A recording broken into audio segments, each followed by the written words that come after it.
your arms just to keep standing. I need your breath just to keep breathing. I need your voice just to keep on dreaming. I need your love to never go away.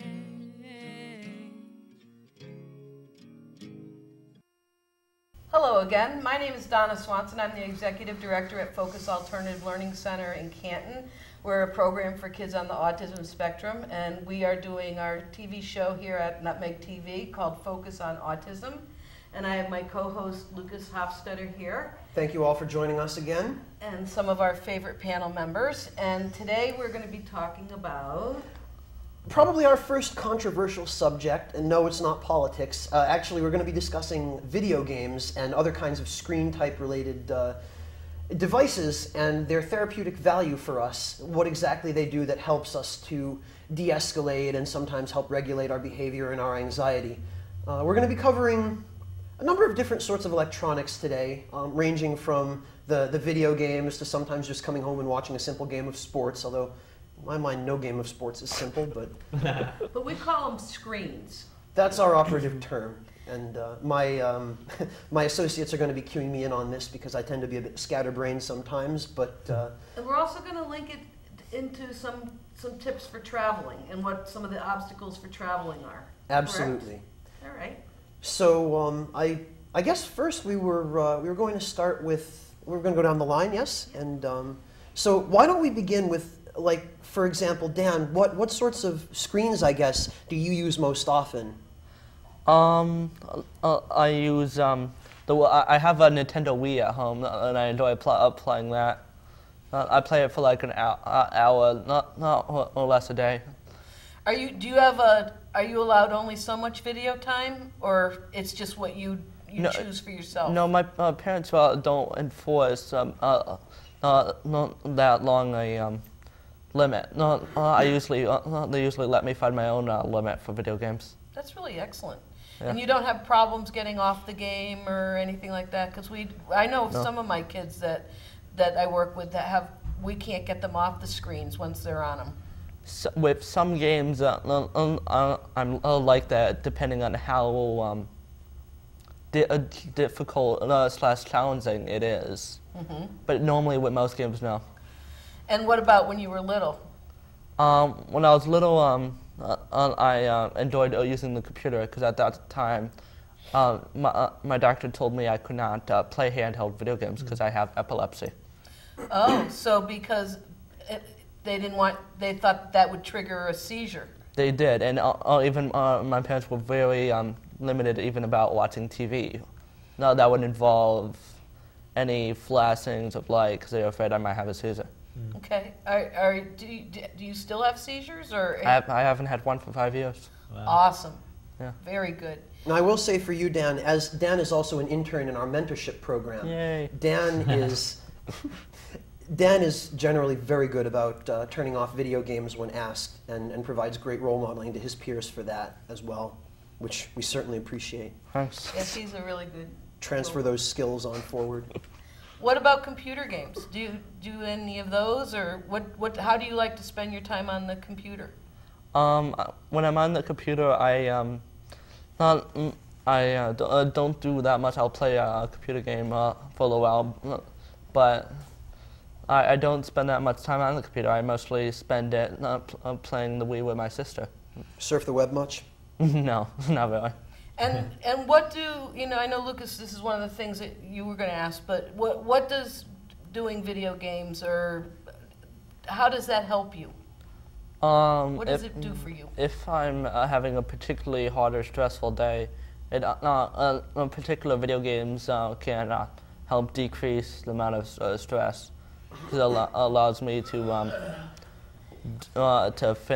finish a certain level and take my anger or disappointment out on computer players rather than even myself or my family. Good. So, Lucas, what would you say to that? I would say that it's definitely a more constructive way of venting one's frustration, and one that I can speak to as well personally. It can be tough because sometimes it's easy to get sucked into video games, but if you can really regulate yourself on that and know when you've had enough, when you've gotten out enough frustration and you're not just obsessing, it can be a very powerful tool. Right, Dan? Yeah. Not usually it takes me more than 10 minutes to exhaust my frustration on something. You've really grown a lot, Dan, in how you handle yourself and the strategies that you use. It's very impressive, which is why you are an intern. Yep. Do you have any favorite games you like to use for stress relief, Dan? I like strategic games that allow me to think more than fight. Whereas I enjoy playing the Wii to humiliate my sisters, but I also enjoy just not doing nothing in particular. So you're still being a good sibling. That's good. Always an important tool. Glad you're not neglecting your responsibilities as a big brother. Which is to torture your sister? Apparently. Apparently. All right. Anything else that you wanted to say about screens or? That maybe for kids who have more difficulty exiting video games, maybe a time limit would not be a bad idea. Because with some kids it isn't as easy to transfer to another activity from video games. Yep. We see that all the time at Focus, right? Yeah. Transitions are difficult. Yeah. In any case. Excellent. Thank you very much, Dan. No problem. Miss M, what sorts of games, or screens rather, do you enjoy? Well, I like to play console games, but sometimes even more than that, I like to watch other people play. Why is that? I don't know. I've always liked that. When I was little, I would watch my brother play, and now that I've grown up, I have a boyfriend who plays games, and I watch him play. It's just, I don't know. It's something that I've always used to, and it's just interesting to see what would go on and everything, and how. I mean, I still play plenty of games myself, but sometimes I like just watching other people play it more. Is it fair to say that you're pretty darn good at video games? Yeah, I guess so. Because you really can hold your own in a video game. Yeah. And Emily's mom and her used to play quite a few video games together. I still do. Yeah. I just did the other weekend with her and someone else. We basically play those, little multiplayer party games like Mario Party and stuff like that. My mother likes those kinds of games.